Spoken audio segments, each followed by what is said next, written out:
চীনের রোবট শিল্প ছুটছে উন্নয়নের দৌড়ে। 2025 সালের শুরু থেকে প্রযুক্তির এই জোয়ারে জয় জয়কার।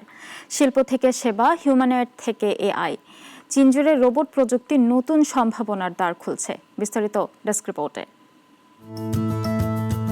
চীনের রোবট শিল্প এখন বিশ্বের অগ্রগামী। 2025 সালের প্রথম 6 মাসে শিল্প রোবট উৎপাদন বেড়েছে 35.6%, আর সেবা সংক্রান্ত রোবট উৎপাদন বেড়েছে 25.5%। দেশজুড়ে 50টিরও বেশি খাতে রোবট প্রযুক্তির ব্যবহার শুরু হয়েছে। শুধু হিউম্যানয়েড নয়, সেন্সর, 3D ভিশন ও লার্জ মডেল প্রশিক্ষণে চীন এগিয়ে গেছে বহুদূর।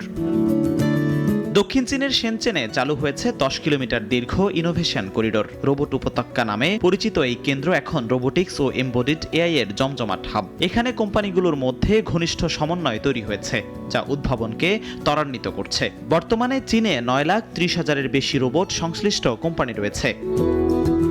চলতি বছরের প্রথমার্ধে 1 লাখেরও বেশি নতুন রোবট প্রতিষ্ঠান নিবন্ধিত হয়েছে, যা গত বছরের তুলনায় 45% বেশি। এই প্রবৃদ্ধি চীনের শিল্পায়নের পাশাপাশি প্রযুক্তিগত শ্রেষ্ঠত্বের প্রমাণ।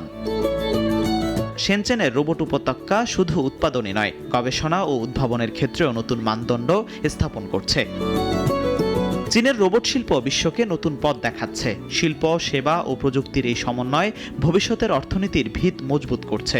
রোবট উপত্যকার এই অগ্রযাত্রা চীনকে প্রযুক্তির বিশ্ব নেতৃত্বের দিকে এগিয়ে নিচ্ছে। জিহাদুল ইসলাম, নাগরিক।